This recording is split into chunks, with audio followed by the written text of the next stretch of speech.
Hello and welcome to a special edition of To The Point. My guest today is a Marxist revolutionary, but somebody who hung up his combat boots and his uniform 7 years ago to take part in multi-party democracy. He's somebody who can actually decide the course of Nepal's history. He's Dr. Baburam Bhattarai, Prime Minister of Nepal. Prime Minister, welcome to this program. Thank you. Your challenges are formidable. You want to form a constitution, but the Constituent Assembly is not there. You want federalism, but there is no consensus on federalism. The political parties don't know which direction to take. You yourself were appointed with a specific mandate of promulgating the constitution. Yet, you were not able to do that. What do you attribute this failure to?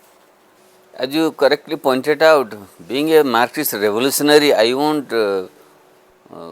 total socio-economic, political and cultural restructuring of the state so that all the people will enjoy equal rights and there will be no discrimination and the country will move towards peace and prosperity. So, after waging war against the old monarchical feudal state, at certain point of time, we came to the conclusion now it's the time to work with the other democratic forces, do away with monarchy, proclaim republicanism, do away with the old unitary centralized state and go for federalism and complete the democratic restructuring of state and society. That is why we joined this new peaceful democratic process. In the last 7 years, things went quite well.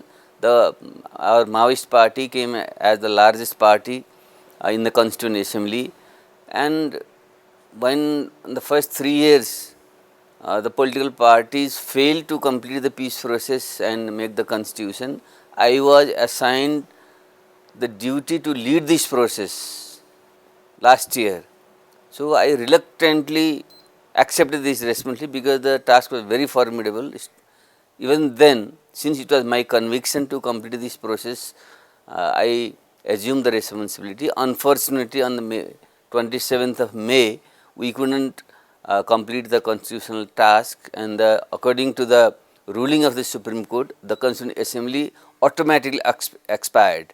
And now we are facing a crisis in the country and we are trying to reach a consensus how to manage this crisis and move ahead. But exactly, so what is the roadmap ahead? The two main political parties say that the precondition for moving ahead is your resignation. How do you tackle this kind of precondition? No, that's not the good. Government is not the issue at all, because we need consensus among political parties to make the new constitution and complete the peace process, and all the things should be agreed upon in a package. So, my party's position and my own position is we have no desire to stick to power. I don't have any aspiration to stick to power. So, you are willing to step down?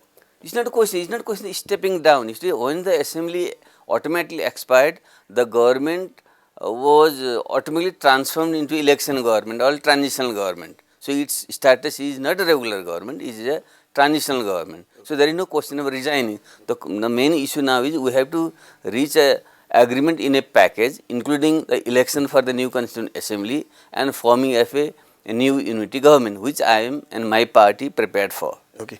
Now, let me ask you, one of the big issues here is federalism, and everybody is divided on what kind of federalism. So, what kind of federalism should Nepal have? Should it be ethnicity based or should it be mixed identity based? There are political parties which are divided even on the geographical area of the provinces. So, how are you going to tackle it? The basic idea of federalism is to provide identity and rights to the underprivileged nationality, linguistic groups and regions. So, that way there is very misleading discourse on this issue in Nepal, and I don't know how it is perceived in India.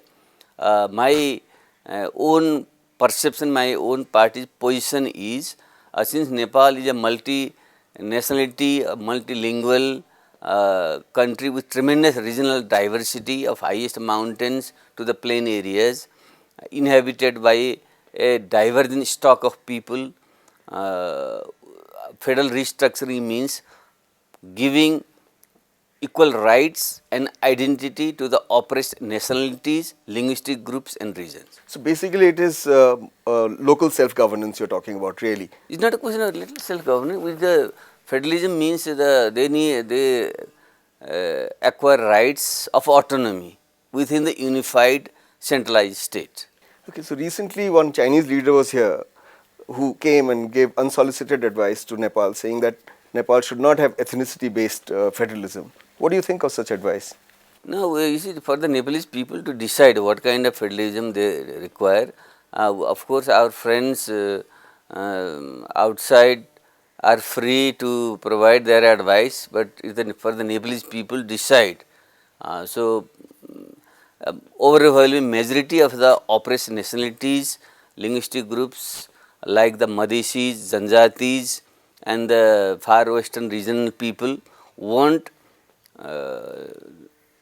identity based federalism, and my party and myself also subscribe to it. But there is no ethnicity which is in a majority in any region. So how can you have identity No, based? of course, no, it will be a multi-nationality, multilingual state unit. But within that, the dominant nationality or dominant linguistic group will have its leading role, like you have in India, like Tamil Nadu. Tamil Nadu isn't that only Tamils can reside, or even non-Tamils can reside, but since it is the historic homeland of the Tamils, it is named as Tamil Nadu, same as Nagaland. See, in Nepal also, since the Madhes state if you have, then even the non-Madhesis can reside. So, there is no question of just one ethnic group living in that area and others being kicked out from it. That is not the case. The way things are put forward, that is not true and that is very misleading. Now, the Janjatis are threatening all the political parties. You saw this massive agitation, they came out in the streets, there was some violence also. How do you propose to deal with the specific demands of the Janjatis? No, Janjatis have a genuine grievances. They have been oppressed. They are oppressed nationalities with their own distinct linguistic and economic and cultural identity. So, they have a right to have their own federal state. We fully subscribe to their demands. The only thing is all the linguistic and linguistic groups and Janjatis may not have their own states, but the major groups, major nationalities can have federal units. And the Madhesis, the Maoists were the people who actually sort of organized them in the first place and said that they should have rights and there should be federalism. But why do you think they are dividing like amoeba? No, they are not divided. On the federalism issue, they are united. Maoist party's position is the Madhesi people have been deprived their genuine rights in Nepal, so they have a very genuine grievance to have their own autonomous state. So, we subscribe to a autonomous Madhesi state, but in the plain area which we call the Tarai area in Nepal, so in the western part of it is mostly dominated by the Tharu Janjatis and mixed Madhesi population, and the eastern part there is majority of Madhesi groups and mixed Janjati, Tharu and other Janjatis. So, our proposal has been there should be two states in the plain area. In the eastern part, the Madhesi dominated Madhesi state. In the western part, the Tharu dominated Tharuan state. We need to take a short break now. We will be back soon with Dr. Baburam Bhattarai.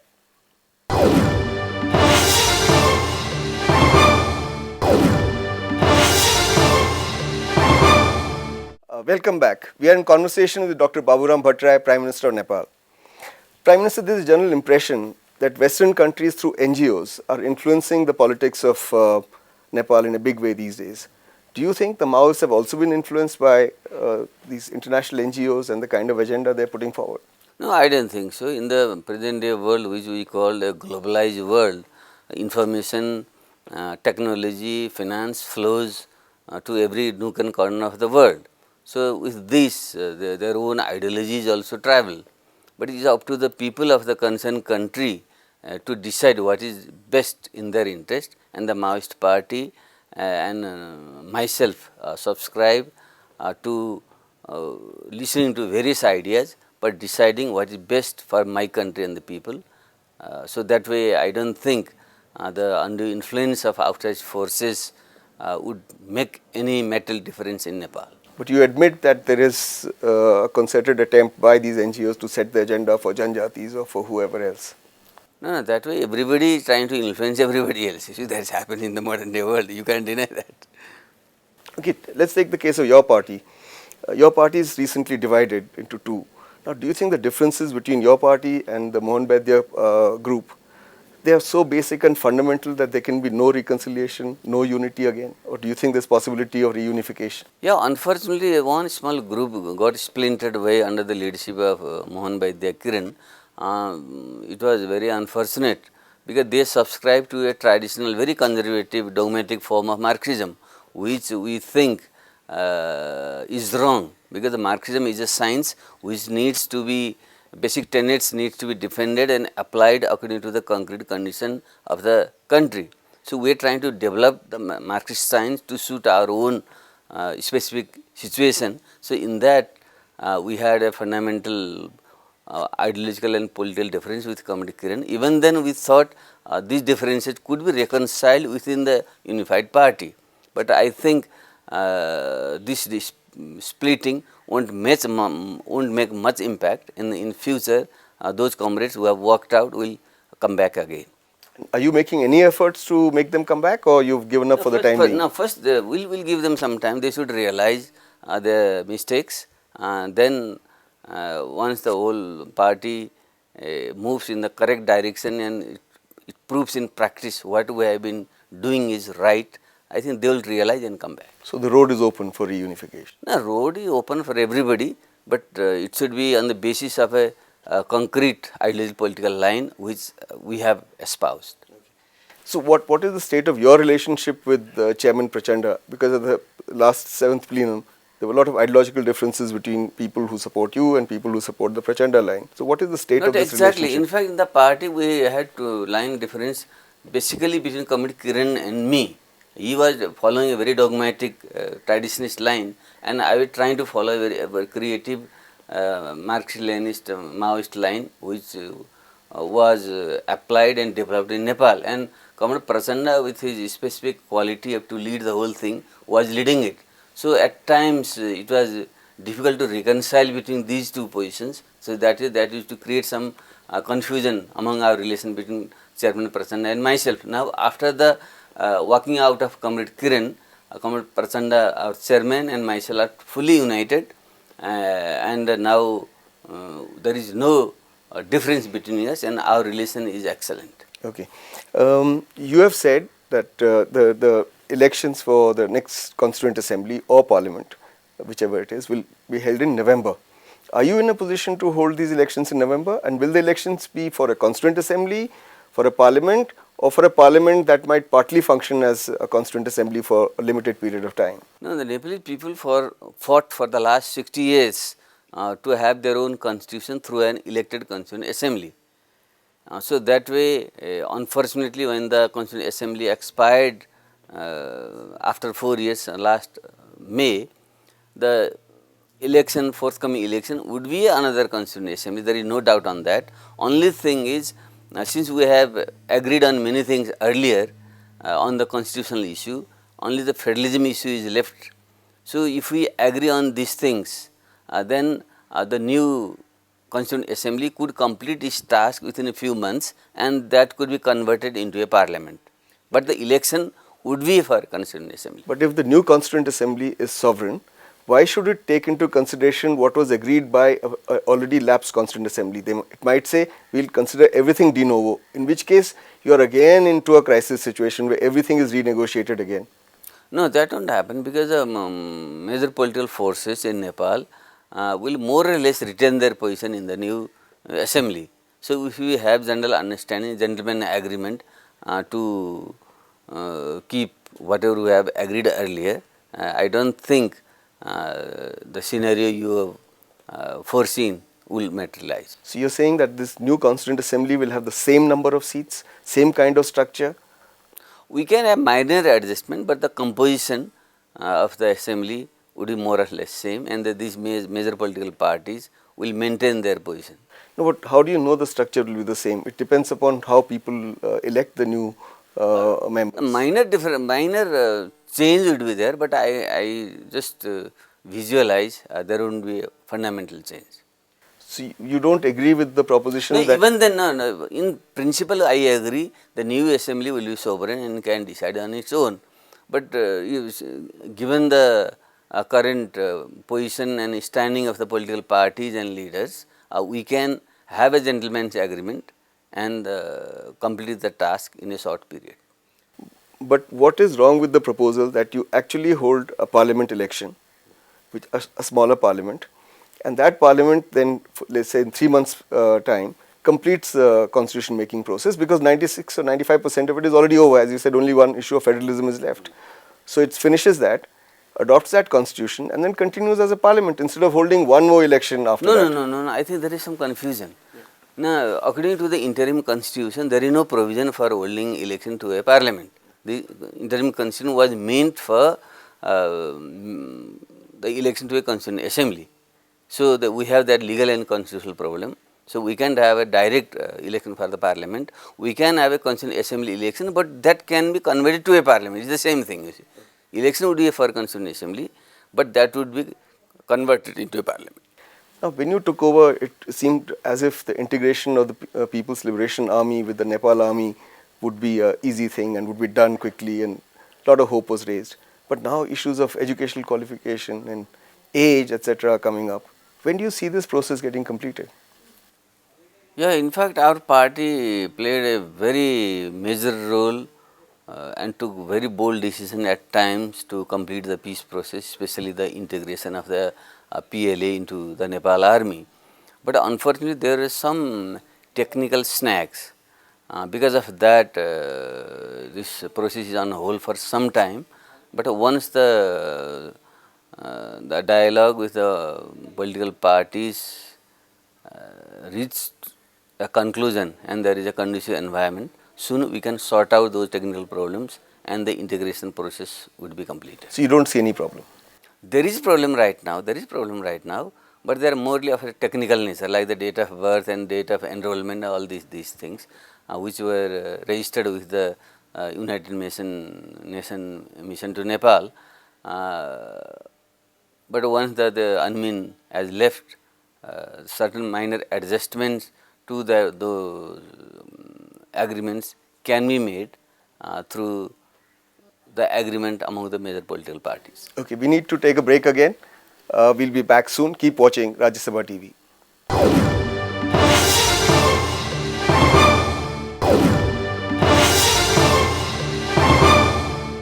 Welcome back. We are talking to Prime Minister of Nepal, Dr. Baburam Bhattarai.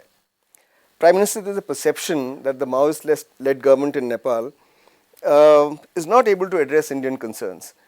That the government agrees on certain policy, the policy gets challenged in court of law, and we are back to square one. Take the case of mutual investment guarantee treaty that you signed. It's being challenged in court. So how does a government function, and how does a government have stable relations with its neighbors if courts are used to challenge policy? No, this is rather the problem of transition than the problem of leadership of the Maoist party. In fact, we can have best Indo-Nepal relations only under the leadership of the Maoist party, because this party can ensure peace, stability, democracy and progress in Nepal. Only a stable and developed Nepal will be in the interest of India. In that sense, once I took over as the Prime Minister, I done my best to build a very good relation between our two countries, and compared to the other periods, we have had a best of relations.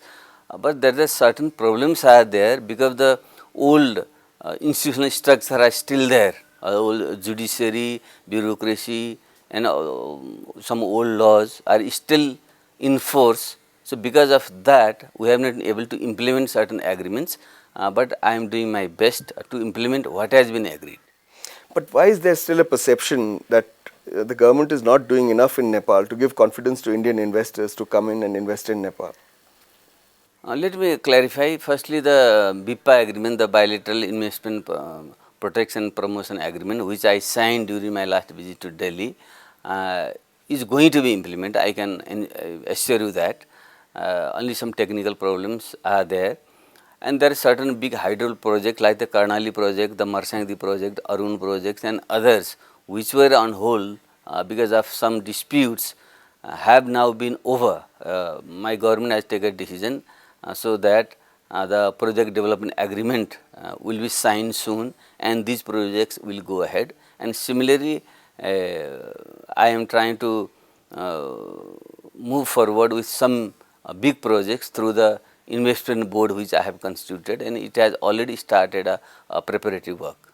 There is one apprehension in India which refuses to go away, that your party not only has links with Indian Maoists, but now probably also has links with northeastern insurgent groups. For example, the Meitei groups, KY, KL, PLA, their people keep coming here and finding shelter. So does it have anything to do with your party, or what is happening? Let me outrightly reject such outrageous insinuations which doesn't hold truth at all. I at times wonder why people try to rake up such issues when our relations are moving in a very smooth and right direction. And my government is fully committed to look into the security sensitivity of our neighbors, including India and China, and we won't provide any outside forces to use the soil of Nepal against our neighbors. And this government is a sovereign government and is fully committed to uphold whatever past agreements has been made with our neighbors and our friendly countries. No, that's a very good sentiment, and people in India and elsewhere in your neighborhood will appreciate that. But what is the guarantee that these people will not get shelter? Because they have been getting shelter that here. It happens. Even some criminal element, terrorist element take shelter even in India, even in China, even in USA. So that is a different thing. But between India and Nepal, we have an open border. So the criminal elements can infiltrate at times. But whenever we get information, we will act strictly against them and will ensure whatever commitments we have made with our neighbor, especially India and China, because the Chinese also have their sensibilities in Nepal because of the Tibetan question. Similarly, the Indian government also has its sensibilities. We are fully committed to observe those sensibilities and work in a very cordial and friendly atmosphere. Take the Tibetan question. There is a huge Tibetan population in India. Now, there is a lot of unease in them about how Nepal treats Tibetan refugees. Some of them are handed back to China. The agitations are dealt with pretty harshly. There are Tibetans who've been living here for decades. They are arrested. Why? What is Nepal's policy towards Tibetan refugees? No, that is not true. That is not true. Those who are genuine refugees will be treated according to the international law. But we have to take into account the genuine security sensibility of our northern neighbor China also. Some of the so-called refugees, if they indulge in anti-China activities from Nepal, which we can't allow. So these things should be separated from the genuine question of the genuine refugees. But by and large, your policy is not repressive towards No. We are not going to represent my government is a very democratic government which works in a very transparent manner, and we are fully committed to our international obligations. But at the same time, we are committed to taking care of the genuine security sensibilities of our neighbors, both India and China. Bangladesh, Bhutan and India have started or are proposing tripartite talks on sharing water and hydroelectric potential. Nepal has been left out because of instability in Nepal. How do you view Nepal's isolation and marginalization in these kind of regional initiatives? No, I don't think we have been marginalized and left out, but because of some technical reasons it may have happened. I am for harnessing our water resources in a regional framework. If India, Nepal, Bangladesh and Bhutan join hands and to harness our natural resources, that will be for the mutual benefit of all, and my government is fully committed to that. Will the future governments also be committed? Because, No, definitely. The Maoist party will remain as a major political actor in Nepal for some time or more time to come. So you can be assured whatever the Maoist party says will remain in force for a long time to come. Okay, my last question, in Nepal, at least in Kathmandu, one finds a lot of resentment against India. not outside Kathmandu. Why is that? And this kind of psychology then impacts economic cooperation, river water cooperation, flood control, or what have you. India is Nepal's largest neighbor, but what is it that India is doing wrong, which makes people so resentful of India? Recently, I had an interesting talk with one of the very renowned scholar from India, and the way while talking, then the good analogy, the relation between India and USA and India and Nepal are very comparable issues. In India also, because of the historical relations, they are very suspicious of USA. So similarly in Nepal, a general sentiment is to be very suspicious of India. I think this is a smaller and big country relation syndrome. I think it happens everywhere, not only in Nepal, India context. It happens in the India USA context. It happens with the Belgium, France in context, or Switzerland, Germany context. I think it is a very normal and natural thing. There is nothing to be very tricky and very pricky about it. Okay, thank you very much, Dr. Bhattarai, Prime Minister of Nepal, for talking to us. That is all we have today for you. We'll be back again next week with another personality. Till then, goodbye.